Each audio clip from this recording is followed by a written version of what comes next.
போல் பாக்கிய செல்வம் புவியில் இல்லையே.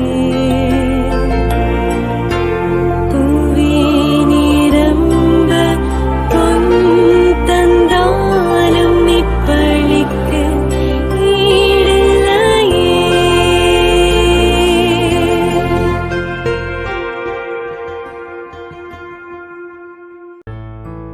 திருப்பலி ஒளிபரப்ப உதவுபவர்கள் திருமதி இருதய மேரி குடும்பத்தினர், கடலூர். டி. ஆண்டனி சாமி இவரின் ஆன்ம இலைப்பாட்சிக்காகவும் மற்றும் இருதய மேரி இவருக்கு நல்ல உடல் உள்ள சுகமும் இறையாசிரும் வேண்டி.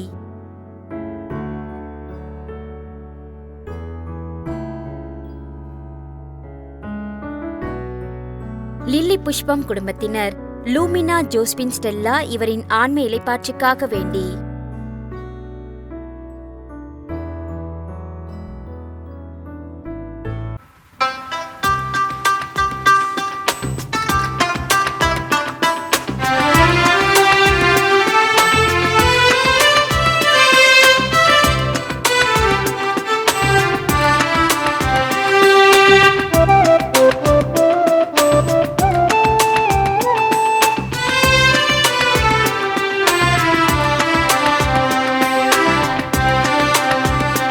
அன்பு பணியினை வாழ்வன ஏற்றிடும் நேரம் அரிய நேரமல்லவோ.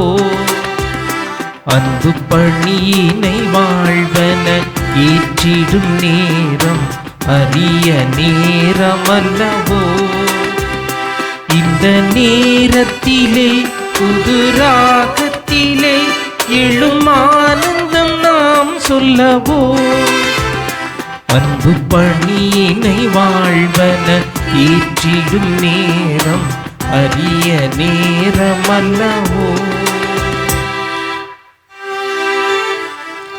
தந்தை மகன் தூயாவியாரின் பெயராலே ஆமென். நம் ஆண்டவராகிய இயேசு கிறிஸ்துவின் அருளும் கடவுளின் அன்பும் தூயாவியாரின் நட்புறவும் உங்கள் அனைவரோடும் இருப்பதாக. உம்மான்மாவோடும் இருப்பதாக. இறையேசுவில் பிரியமானவர்களே, பொதுக்காலம் 12ஆம் வாரத்தின் திங்கட்கிழமை. இன்று நாம் திரு அவையோடு இணைந்து 3 புனிதர்களை நினைவு கூறுகின்றோம். நோலா நகர் புனித பவுலினோஸ், இவர் 5ஆம் நூற்றாண்டிலே வாழ்ந்த புனிதர், ஆயராக இருந்தவர். ஏழைகளுக்காக தன் செல்வங்கள் அனைத்தையும் விற்று கடவுளுக்கு சாட்சியாக வாழ்ந்தவர். மற்றும் 2 புனிதர்கள், புனித ஜான் ஃபிஷர் மற்றும் புனித தாமஸ் மூர். இவர்கள் இருவரும் 16ஆம் நூற்றாண்டிலே நண்பர்களாக இருந்தவர்கள். புனித ஜான் ஃபிஷர் ஆயராக இருந்தவர். புனித தாமஸ் மூர் பொது நிலையினருக்கு பாதுகாவலராகவும் அறிவிக்கப்பட்டவர். இவர்கள் கடவுளுக்கு சாட்சியாக வாழ்ந்தார்கள். இன்றைய முதல் வாசகத்திலே வாசிக்கிறோம், இவர்கள் வணங்கா கழுத்தர்களாக இருக்கிறார்கள் என்று. பல நேரத்தில் கடவுள் முன் வணங்க நாம் மறுத்து விடுகின்றோம். நமது புனிதர்கள் இன்று நமக்கு நினைவுபடுத்துவது, அன்று ஆட்சி செய்த ஆட்சியாளர்களுக்கு அவர்கள் வணக்கம் செலுத்தவில்லை, மாறாக கடவுள் முன் வணங்கினார்கள். நமது வாழ்க்கையிலே பல நேரத்தில் கடவுள் முன் வணங்காமல் அற்ப மனிதர்களுக்கு வணங்கிய தருணங்களுக்காக மனம் வருந்தி மன்னிப்பு வேண்டுவோம். எல்லாம் வல்ல இறைவனிடமும் சகோதர சகோதரிகளே, உங்களிடமும் நான் பாவி என்று ஏற்றுக்கொள்கிறேன். ஏனெனில் என் சிந்தனையாலும் சொல்லாலும் செயலாலும் கடமையில் தவறியதாலும் பாவங்கள் பல செய்தேன். என் பாவமே என் பாவமே என் பெரும்பாவமே. ஆகையால் எப்பொழுதும் கன்னியான புனித மரியாவையும் வானதூதர் புனிதர் அனைவரையும் சகோதர சகோதரிகளே உங்களையும் நம் இறைவனாகிய ஆண்டவரிடம் எனக்காக வேண்டிக் கொள்ள மன்றாடுகிறேன். எல்லாம் வல்ல இறைவன் நம் மீது இரக்கம் வைத்து நம் பாவங்களை மன்னித்து நம்மை நிலை வாழ்வுக்கு அழைத்து செல்வாராக. ஆமென். ஆண்டவரே இரக்கமாயிரும். கிறிஸ்துவே இரக்கமாயிரும். ஆண்டவரே இரக்கமாயிரும். கிறிஸ்துவே இரக்கமாயிரும். மன்றாடுவோமாக. ஆண்டவரே, உம்மையை நம்பி உம்முடைய அன்பில் நிலைத்திருப்பவர்களை நீர் கைவிடுவதில்லை. இவ்வாறு நாங்கள் உமது திருப்பெயரை எக்காலத்திலும் போற்றவும் உம்மை அன்பு செய்யவும் எங்களுக்கு அருள்வீராக. உம்மோடு தூயாவியாரின் ஒன்றிப்பில் இறைவனாய் என்றென்றும் வாழ்ந்து ஆட்சி செய்கின்ற எங்கள் ஆண்டவரும் உம் திருமகனுமாகிய இயேசு கிறிஸ்து வழியாக உம்மை மன்றாடுகின்றோம். ஆமென். அரசர்கள் 2ஆம் நூலிலிருந்து வாசகம். அதிகாரம் 17, இறை வார்த்தைகள் 5 முதல் 8, 13 முதல் 15 மற்றும் 18 முடிய. அந்நாள்களில் அசிரிய மன்னன் நாடு முழுவதின் மேலும் படையெடுத்து சமாரியாவுக்கு வந்து அதை 3 ஆண்டு காலம் முற்றுகையிட்டான். ஓசையா ஆட்சியேற்ற 9ஆம் ஆண்டில் அசிரிய மன்னன் சமாரியாவை கைப்பற்றி இஸ்ரேலரை அசிரியாவுக்கு நாடு கடத்தினான். அவர்களை அகிலெல்லும் கேசானையிலும் ஆபோர் நதிக்கரையிலும் மேதியர் நகர்களிலும் குடியேற்றினான். ஏனெனில் இஸ்ரேல் மக்கள் தங்களை எகிப்து நாட்டினின்றும் அந்நாட்டு மன்னன் பார்வோனின் கையிலிருந்தும் விடுவித்த தங்கள் கடவுளான ஆண்டவருக்கு எதிராக பாவம் செய்து வேற்று தெய்வங்களை தொழுது வந்தனர். மேலும் இஸ்ரேல் மக்கள் முன்னிலிருந்து ஆண்டவர் விரட்டி அடித்த வேற்றினத்தாரின் விதிமுறைகளின்படியும் இஸ்ரேல் அரசன் புகுத்திய வழக்குகளின்படியும் நடந்து வந்தனர். ஆயினும் ஆண்டவர் எல்லா இறைவாக்கினர் திருக்காட்சியாளர் மூலம் இஸ்ரேலுக்கும் யூதாவுக்கும் விடுத்த எச்சரிக்கை இதுவே: உங்கள் தீய வழிகளை விட்டு திரும்புங்கள். உங்கள் மூதாதையருக்கு நான் கட்டளையிட்டு என் அடியார்களாகிய இறைவாக்கினர் மூலம் நான் அறிவித்த திருச்சட்டன்படி என் கட்டளைகளையும் நியமங்களையும் கடைபிடியுங்கள். ஆனால் அவர்களோ செவி சாய்க்கவுமில்லை. அவர்கள் மூதாதையர் தங்கள் ஆண்டவர் மீது இழந்து பண்ணிய மறுத்தது போல அவர்களும் வணங்கா கழுத்தாளர்களாக இருந்தனர். ஆண்டவரின் நியமங்களையும் தங்கள் மூதாதையரோடு அவர் செய்திருந்த உடன்படிக்கையையும் தங்களுக்கு அவர் விடுத்த எச்சரிக்கைகளையும் புறக்கணித்து வீணானவற்றை பின்பற்றி வீணா ஆயினர். வேற்றினத்தாரை பின்பற்றலாகாது என்று ஆண்டவர் இட்ட கட்டளைகளுக்கு மாறாக தங்களை சூழ்ந்திருந்த அவர்களை பின்பற்றி நடந்தனர். எனவே ஆண்டவர் இஸ்ரேலின் மேல் மிகவும் சினமுற்று அவர்களை தம் திருமுன்னிலிருந்து தள்ளிவிட்டார். யூத குலத்தார் மட்டுமே எஞ்சி இருந்தனர். ஆண்டவரின் அருள்வாக்கு. இறைவனுக்கு நன்றி.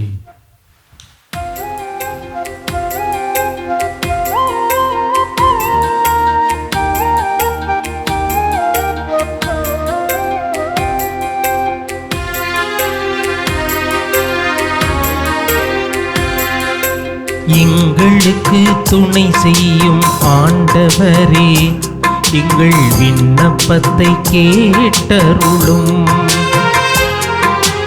எங்களுக்கு துணை செய்யும் ஆண்டவரே, எங்கள் விண்ணப்பத்தை கேட்டருளும். கடவுளே, நீர் எங்களை கைவிட்டு விட்டீரன்றோ? கடவுளே, நீர் எங்கள் படைகளோடு புறப்படவில்லை அன்றோ? எதிரியை மேற்கொள்ள எங்களுக்கு நீர் உதவும்.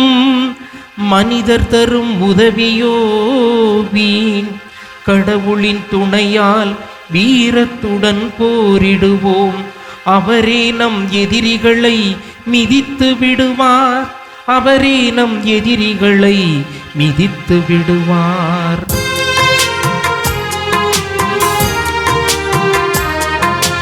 எங்களுக்கு துணை செய்யும் ஆண்டவரே, எங்கள் விண்ணப்பத்தை கேட்டருளும். எங்களுக்கு துணை செய்யும் ஆண்டவரே, எங்கள் விண்ணப்பத்தை கேட்டருளும்.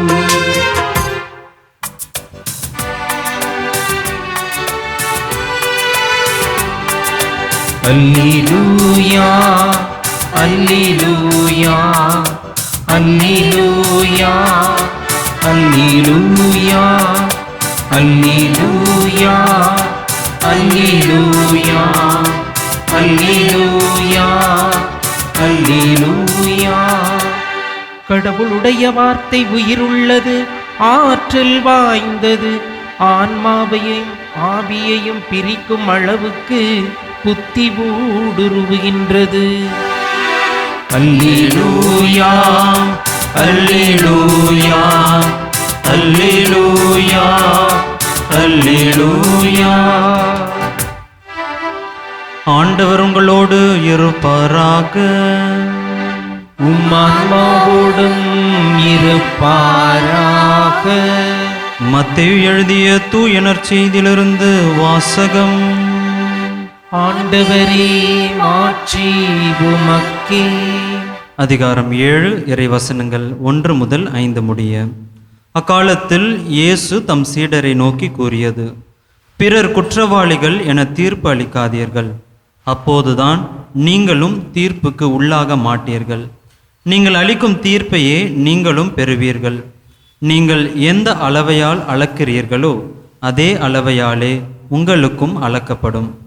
உங்கள் கண்ணில் இருக்கும் மரக்கட்டையை பார்க்காமல் உங்கள் சகோதரர் அல்லது சகோதரியின் கண்ணில் இருக்கும் துரும்பை நீங்கள் கூர்ந்து கவனிப்பதேன்? அல்லது அவரிடம் உங்கள் கண்ணிலிருந்து துரும்பை எடுக்கட்டுமா என்று எப்படி கேட்கலாம்? இதோ உங்கள் கண்ணில்தான் மரக்கட்டை இருக்கிறதே. வெளிவேடக்காரரே, முதலில் உங்கள் கண்ணிலிருந்து மரக்கட்டையை எடுத்தெறியுங்கள். அதன்பின் உங்கள் சகோதரர் அல்லது சகோதரியின் கண்ணிலிருந்து துரும்பை எடுக்க உங்களுக்கு தெளிவாய் கண் தெரியும். ஆண்டவரின் அருள்வாக்கு. கிறிஸ்துவே, உமக்கு புகழ். இறையேசுவில் பிரியமானவர்களே, பவுலோ கோயல்லோ என்ற நாவலாசிரியர் ஒரு அழகிய கதையை தனது நாவலிலே பதிவிடுகிறார். திருமணமான தம்பதியினர் ஒரு இல்லத்திற்கு குடியேறி செல்கிறார்கள். அவர்கள் இருவரும் ஒன்றாக அமர்ந்து உணவருந்துகிறார்கள். உணவருந்த பொழுது இந்த மனைவி தன் வீட்டினுடைய ஜன்னல் கண்ணாடி வழியாக எதிர் வீட்டை பார்க்கிறார். அங்கு மற்றொரு பெண்மணி துணிகளை துவைத்து காய போட்டு கொண்டிருக்கிறார்கள். அந்த மனைவி தன் கணவனிடம் சொல்கிறார்: பாருங்கள், அந்த பெண்மணிக்கு துணி துவைக்க தெரியவில்லை. துணிகள் அனைத்தும் அழுக்காக மங்கலாக இருக்கின்றது. அவருடைய இல்லம் முழுவதுமே அழுக்காக தான் இருக்கிறது என்று தன் கணவனிடம் சொல்கிறார். கணவன் சிரித்து கொண்டே உணவருந்துகிறார். இன்னும் 2 நாள் கழித்து மீண்டுமாக அதையே அந்த ஜன்னல் கண்ணாடி வழியாக பார்க்கிறார். மீண்டும் தன் கணவனிடம், இன்னும் இந்த பெண்மணி துணி துவைக்க கற்றுக்கொள்ளவில்லை, இன்னும் அழுக்காக தான் இருக்கிறது என்கிறார். சில நாட்கள் கழிந்து செல்கின்றன. ஒரு நாள் மீண்டுமாக அந்த ஜன்னல் கண்ணாடி வழியாக இந்த மனைவி பார்க்கிறார். இவருக்கு ஒரு அதிர்ச்சி. துணிகள் அனைத்தும் பளபளப்பாக இருக்கின்றது. அந்த இல்லம் முழுவதுமே பிரகாசமாக இருக்கிறது. கணவரை அழைத்து சொல்கிறார்: ஒரு வழியாக இந்த பெண்மணி துணிகளை துவைக்க தன் வீட்டினை சுத்தம் செய்து கொள்ள கற்றுக்கொண்டார் என்கிறார். அப்பொழுது அந்த கணவன் சிரித்து கொண்டே சொன்னாராம்: அது வேறொன்றும் இல்லை, இன்று காலை நான் தான் எழுந்து நம்முடைய இந்த இத்தனை நாட்களாக அழுக்கு படிந்திருந்த இந்த ஜன்னல் கண்ணாடியை நான் சுத்தம் செய்தேன் என்றாராம். அன்பார்ந்தவர்களே, இந்த கதையில் வருகின்ற இந்த மனைவியைப் போலதான் நாமும் பல முறை இருக்கின்றோம். நமது உள்ளத்திலே இருக்கக்கூடிய அழுக்குகள், நமது உள்ளத்தில், நமது பார்வையில் இந்த ஜன்னல் கண்ணாடியை போன்று படிந்துள்ள குறைகள் பிறர் நன்மை செய்தாலும் அதை குற்றங்களாக, குறைகளாக பார்க்க தோன்றுகிறது. நம்முடைய எதிர்மறை சிந்தனைகள், நம்முடைய குற்றங்கள் அனைத்தும் மரக்கட்டைகளாக நமது கண்களை மறைத்து கொண்டுதான் இருக்கின்றது. அடுத்தவரை குற்றவாளியாக தீர்ப்பிடுவதற்கு முன்பு நமது வாழ்வு எவ்வாறாக இருக்கின்றது என்பதை சிந்திக்க ஆண்டவர் இயேசு என்று அழைப்பு விடுக்கின்றார். உங்கள் கண்ணில் மரக்கட்டை இருக்கும்போது உங்கள் கண்ணிலிருந்து துரும்பை எடுக்கட்டுமா என்று எப்படி கேட்கலாம்? பிறரது குற்றங்களை, குறைகளை சுட்டி காட்டும் முன்பு நம்மிடம் அந்த குறை, குற்றம் உண்டா இல்லையா என நாம் சுய ஆய்வு செய்ய அழைக்கப்படுகிறோம். நாம் அனைவரும் மகாத்மா காந்தி அவர்களின் வாழ்வில் நிகழ்ந்த அந்த சம்பவத்தை அறிவோம்.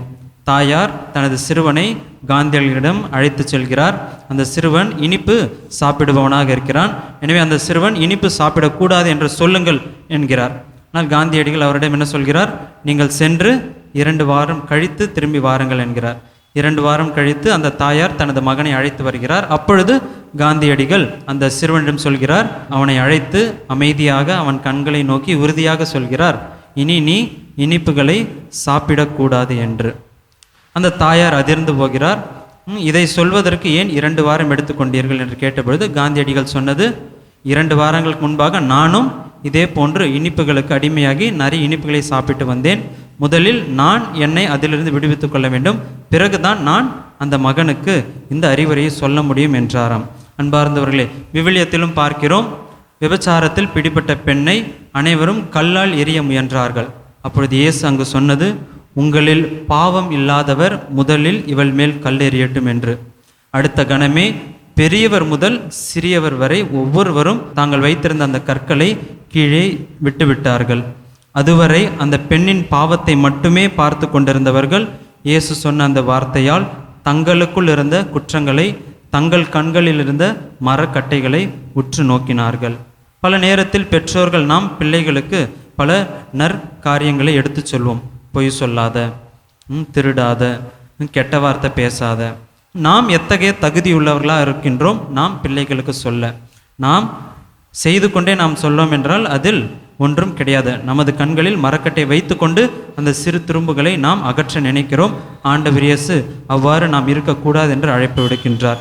எனவே அன்பார்ந்தவர்களே, குற்றம் செய்யாத, குற்றங்களே இல்லாத இயேசுவே அந்த விபச்சார பெண்ணை நானும் உன்னை தீர்ப்பிடேன் என்றுதான் சொன்னார். மனிதர்களாகிய நாம் எம்மாத்திரம்? பிறரை நோக்கி நாம் ஒரு விரலை சுட்டி காட்டி அவர்களது குற்றங்களை சுட்டி காட்டும் பொழுது 3 விரல் நம்மை நோக்கி இருக்கின்றது என்பதை நாம் மறந்துவிட வேண்டாம். எனவே நமது கண்களில் உள்ள மரக்கட்டைகளை தகர்த்தெறிவோம். பிறரை குற்றவாளிகளாக பார்க்கும் மனநிலையிலிருந்து விடுபெறுவோம்.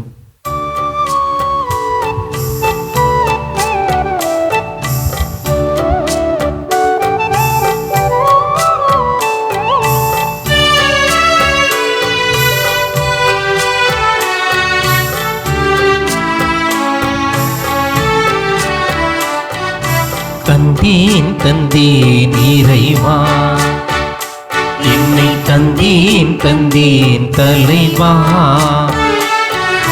தந்தீன் இறைவா, என்னை தந்தீன் தலைவா.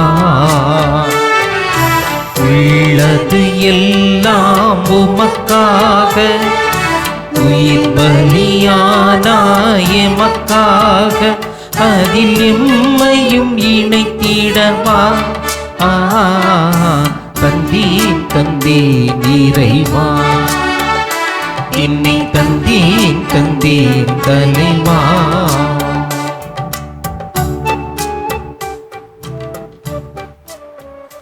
அன்புமிக்க சகோதர சகோதரிகளே, என்னுடையதும் உங்களுடையதுமான இப்பலி எல்லாம் வல்ல தந்தையாக இறைவனுக்கு ஏற்றதாகும்படி மன்றாடுங்கள். ஆண்டவர் தமது பெயரின் புகழ்ச்சிக்காகவும் ஆட்சிக்காகவும் நமது நன்மைக்காகவும் புனித திரவை அனைத்து நலனுக்காகவும் மது கையிலிருந்து இப்பலியை ஏற்றுக்கொள்வாராக.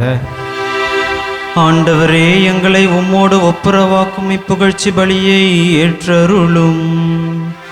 அதனால் நாங்கள் தூயோராக்கப்பட்டு உம்மை மகிழ்விக்கும் எங்கள் மனங்களின் காணிக்கைகளை உமக்கு அளித்திட அருள்வீராக. எங்கள் ஆண்டவராகிய கிறிஸ்து வழியாக உம்மை மன்றாடுகின்றோம். ஆமென். ஆண்டவர் உங்களோடு இருப்பாராக.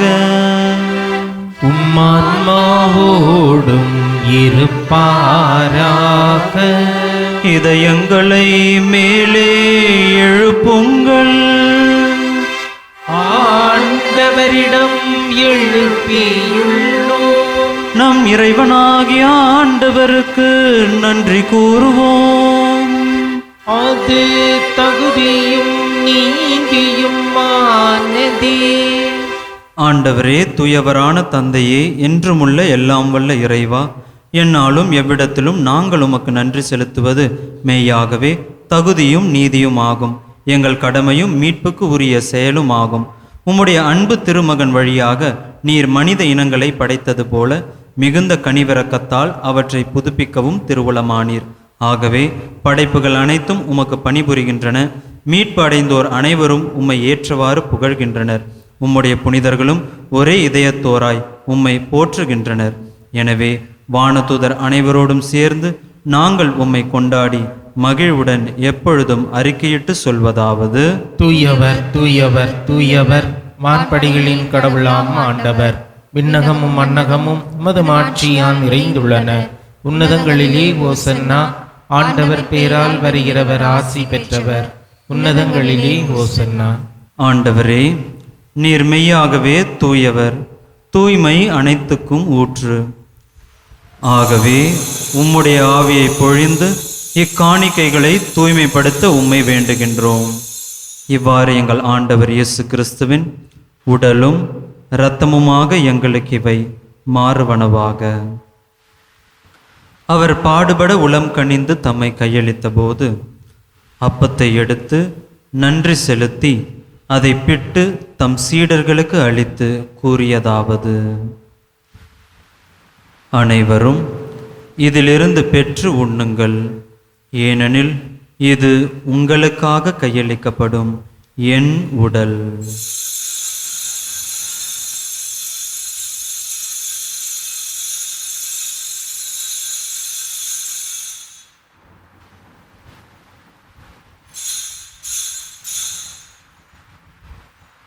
அவ்வண்ணமே இரவு விருந்தை அருந்திய பின் கிண்ணத்தையும் எடுத்து மீண்டும் உமக்கு நன்றி கூறி தம் சீடர்களுக்கு அளித்து அவர் கூறியதாவது: அனைவரும் இதிலிருந்து பெற்று பருகுங்கள், ஏனெனில் இது புதிய நிலையான உடன்படிக்கைக்கு உரிய என் இரத்தத்தின் கிண்ணம். இது பாவ மன்னிப்புக்கென்று உங்களுக்காகவும் பலருக்காகவும் சிந்தப்படும். இதை என் நினைவாக செய்யுங்கள்.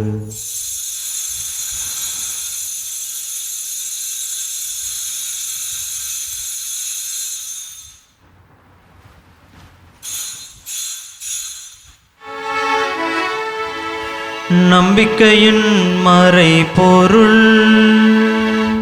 ஆண்டவரே, நீர் வருமளவும் உமது இறப்பினை அறிக்கையிடுகின்றோம்,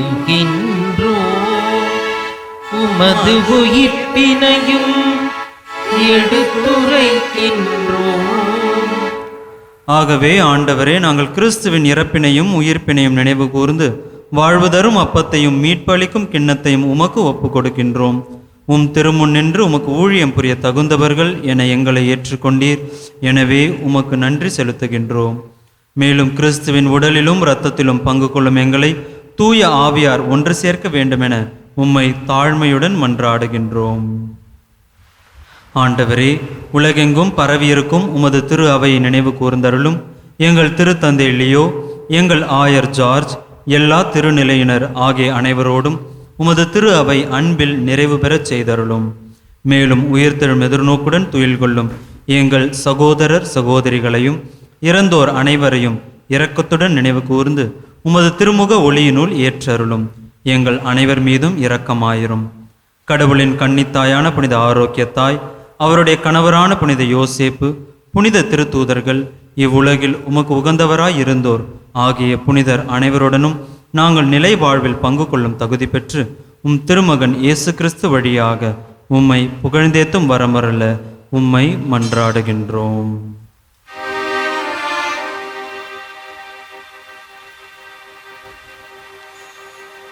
இவர் வழியாக இவரோடு இவரில் எல்லாம் வல்ல இறைவனாகிய தந்தையே, தூயாவியாரின் ஒன்றிப்பில் எல்லா புகழும் ஆட்சியும் என்றென்றும் உமக்கு உரியதே. ஆமென், ஆமென், ஆமென்.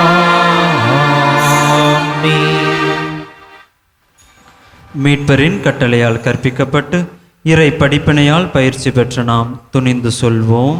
விண்ணுலகில் இருக்கின்ற எங்கள் தந்தையே, உமது பெயர் தூயது என போற்ற பெறுக. உமது ஆட்சி வருக. உமது திருவுளம் விண்ணுலகில் நிறைவேறுவது போல மண்ணுலகிலும் நிறைவேறுக. எங்கள் அன்றாட உணவை இன்று எங்களுக்கு தாரும். எங்களுக்கு எதிராக குற்றம் செய்வோரை நாங்கள் மன்னிப்பது போல எங்கள் குற்றங்களை மன்னியும். எங்களை சோதனைக்கு உட்படுத்தாதேயும், தீமையிலிருந்து எங்களை விடுவித்தருளும். ஆண்டவரே, தீமை அனைத்திலிருந்தும் எங்களை விடுவித்து எங்கள் வாழ்நாளில் அமைதியை கனிவுடன் அருள உம்மை மன்றாடுகின்றோம். உமது இரக்கத்தின் உதவியால் நாங்கள் பாவத்திலிருந்து எப்போதும் விடுதலை பெற்று யாதொரு கலக்கமும் இன்றி நலமாய் இருப்போமாக. நாங்கள் எதிர்நோக்கி இருக்கும் பேரின்பத்துக்காகவும் எம் மீட்பராகி இயேசு கிறிஸ்துவின் வருகைக்காகவும் காத்திருக்கின்றோம். ஏனெனில் ஆட்சியும் வல்லமையும் ஆட்சியும் என்றென்றும் அதே. ஆண்டவரே இயேசு கிறிஸ்துவே, அமைதியை உங்களுக்கு விட்டுச் செல்கின்றேன், என் அமைதியையே உங்களுக்கு அளிக்கின்றேன் என்று உம் திருத்தூதர்களுக்கு மொழிந்தீரே. எங்கள் பாவங்களை பாராமல் உமது திரு அவையின் நம்பிக்கையை கண்ணோக்கி உமது திருவுளத்துக்கு ஏற்ப அதற்கு அமைதியையும் ஒற்றுமையையும் அளித்தருள்வீராக. என்றென்றும் வாழ்ந்து ஆட்சி செய்கின்றவர் நீரே. ஆமென். ஆண்டவருடைய அமைதி உங்களோடு என்றும் இருப்பதாக, ஆன்மாவோடும் இருப்பதாக. ஒருவருக்கொருவர் அமைதியை பகிர்ந்து கொள்வோம். உலகின் பாவங்களை போக்கும் இறைவனின் செம்மறியே, எங்கள் மேல் இரக்கமாயிரும். உலகின் பாவங்களை போக்கும் இறைவனின் செம்மறியே, எங்கள் மேல் இரக்கமாயிரும். உலகின் பாவங்களை போக்கும் இறைவனின் செம்மறியே, எங்களுக்கு அமைதியை அளித்தருளும். இதோ இறைவனின் செம்மறி, இவரே உலகின் பாவங்களை போக்குகின்றவர். பிறரை குற்றவாளிகளாக தீர்ப்பிடும் மனநிலையிலிருந்து வெளியேற அழைப்பு விடுக்கும் அன்பின் தேவன். இவரது விருந்திற்கு அழைக்கப்பெற்ற நாம் ஒவ்வொருவரும் பேறு பெற்றவர்கள். ஆண்டவரே, நீர் நிலத்தில் எழுந்தருள நான் தகுதியற்றவன். ஆனால் ஒரு வார்த்தை மட்டும் சொல்லியருளும், எனது ஆன்மா நலமடையும். வல்லமையுள்ள மன்றாட்டு அருள் மழை பொழியும் ஆரோக்கிய தாயே, துன்பப்படுவோரின் துயர் துடைக்கும் தயமிகு தாயே, இதோ அசைக்க முடியாத முழு நம்பிக்கையுடன் உமது திருத்தலத்தில் குடியுள்ளோம். உமது வல்லமையுள்ள மன்றாட்டினால் எங்களை காத்தருளும். நாங்கள் எவ்வித தவறிலும் கேட்டிலும் விழாதபடி எங்களை கரம் பிடித்து வழிநடத்தும் தாயே, எல்லாவற்றிற்கும் மேலாக இறை இயேசுவையே அன்பு செய்யவும் அவருக்காகவே வாழவும் எங்களுக்கு துணை செய்வீராக. ஏழைகளையும் ஆதரவற்றவர்களையும் அன்புடன் அரவணைக்கும் அன்னையே, எங்கள் ஆண்டவர் இயேசு கிறிஸ்துவோடு ஒன்றித்திருக்கின்ற நீர் சக்தி மிக்கவராய் இருக்கின்றீர். அம்மா, நாங்கள் கேட்பதை தட்டாமல் தருகின்ற அன்பு தாயே, துன்பத் துயரங்களிலிருந்து எங்களை காப்பாற்றும். தீராது வியாதி வருத்தங்களிலிருந்து விடுவித்தருளும். வறுமையில் வாடும் எங்கள் வாழ்வை வளமாக்கும். அமைதின்றி அலையும் எங்களுக்கு ஆறுதல் தாரும். வாழ்வதற்கு அறியாத வருந்தும் எங்களுக்கு வாழ வழிகாட்டும். எங்கள் குடும்பங்களையும் தொழிலையும் ஆசீர்வதித்து பாதுகாத்தருளும் தாயே. ஆமென். மன்றாடுவோமாக. ஆண்டவரே, உம் திருமகனின் உயர் மதிப்புள்ள உடலாலும் இரத்தத்தாலும் ஊட்டம் பெற்று புதுப்பிக்கப்பட்ட நாங்கள் உமது கனிவை கெஞ்சி கேட்கின்றோம். இறைப்பற்றுடன் நாங்கள் அடிக்கடி நிறைவேற்றும் இப்பலியின் பயனாக எங்கள் மீட்பை உறுதியாய் கண்டடைய செய்வீராக. எங்கள் ஆண்டவராகிய கிறிஸ்து வழியாக உம்மை மன்றாடுகின்றோம்.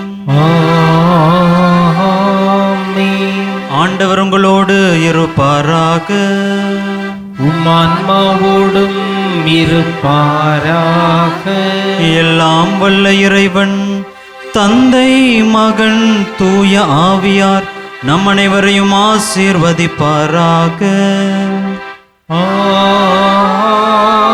ஆமென். சென்று வாருங்கள், திருப்பலி நிறைவேறிற்று.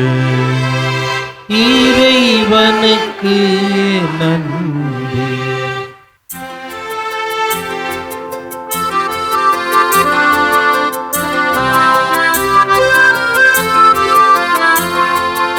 ஆரோக்கிய தாயேவும் திருப்பாதம் வந்து ஆறுதல் தாரும் அம்மா.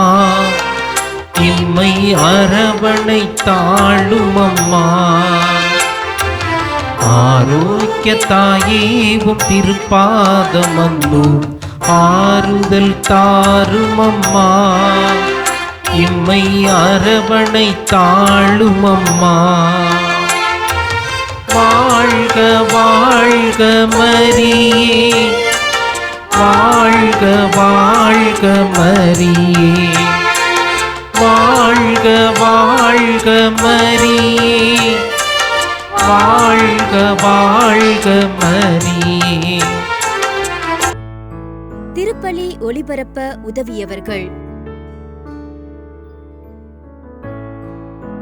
திருமதி இருதய மேரி குடும்பத்தினர் கடலூர், டி. ஆண்டனி சாமி இவரின் ஆன்ம இளைப்பாட்சிக்காகவும் மற்றும் இருதய மேரி இவருக்கு நல்ல உடல் உள்ள சுகமும் இறையாசிரும் வேண்டி.